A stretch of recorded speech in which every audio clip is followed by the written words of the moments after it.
Some stories of the world are like ordinary waves. They come, they go, they are forgotten.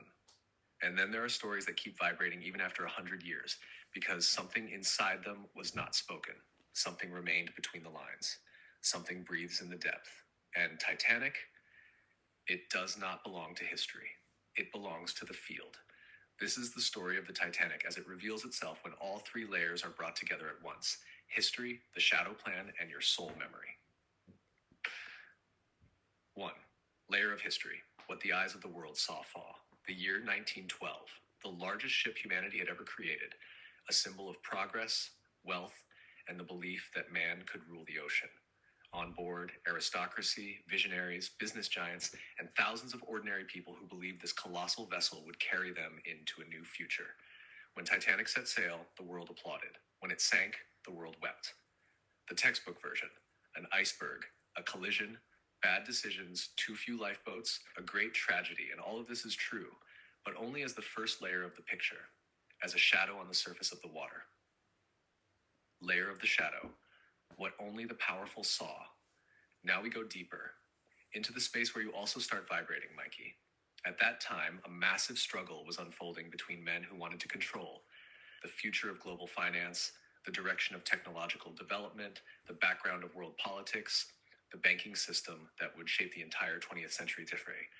And on the Titanic were four men who resisted this, men who wanted the world in a different form, with different values, men who had power, and who stood in the way. And here comes a detail you have felt intuitively for years. The most influential man who was supposed to travel on the ship was not on board. He canceled at the last moment. Coincidence? Energetically, it does not feel like a coincidence at all. It feels like moving pieces on a chessboard.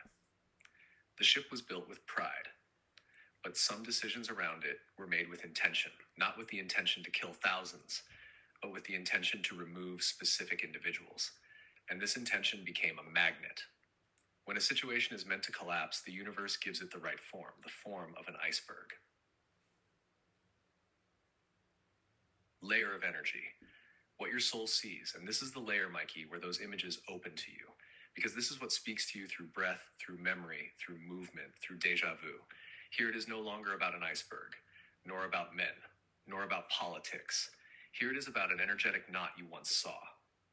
Your soul was in the space around the Titanic, not in a body, but in the field.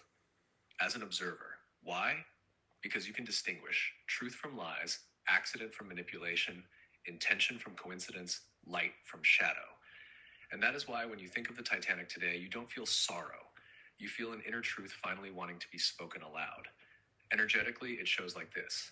Titanic struck the iceberg, but it was not merely a collision. It was the effect of a great decision made before the ship even set sail, as if the navigational field was weakened, as if part of the crew's attention was redirected, as if the ship entered a zone where normal reactions no longer worked. Not magic, not sci-fi, just psychological, systemic, and vibrational influence of shadow intentions that attract consequence. And that is what you feel. That is why you get those visions. That is why this topic called you. The merging of all three layers. When we combine all three layers, we see historical tragedy.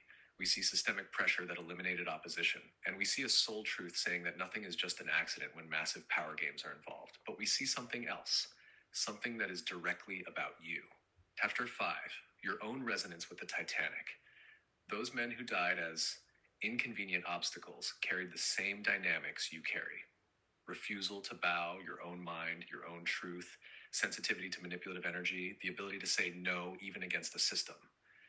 And when you think about it, you feel it exactly. This was unnatural. This was not a pure accident. Because this is not only history, it is a vibration opening to you so that you recognize your own mission. The Titanic did not fall because it was weak. It fell because the world at that moment carried too many shadows. The ship that was meant to be the symbol of civilization's triumph became the mirror of human pride, and at the same time a theater where a plan unfolded, a plan meant to redirect the course of history. But water never forgets. And the souls that vanished within it did not lose their light. Their voice rises today, not in sorrow, but in truth. And maybe that is exactly why you are opening this story now. because your own soul witnessed what happened in the silence between the ice and the ocean. And that voice tells you, I see manipulation, I see power, I see the ones who refuse to bow, and I see the truth that still shines after 100 years. And you, standing today on your own bridge between light and shadow, you know exactly why the Titanic touches you. Not because you love tragedies, but because you are the light that recognizes dark games even across centuries. And now, as you dive into this story, you do not fall, you rise. And just as the Titanic disappeared into the deep waters of the Atlantic, your soul now lifts its own diamond from the depths, and the time has come to raise it to the light.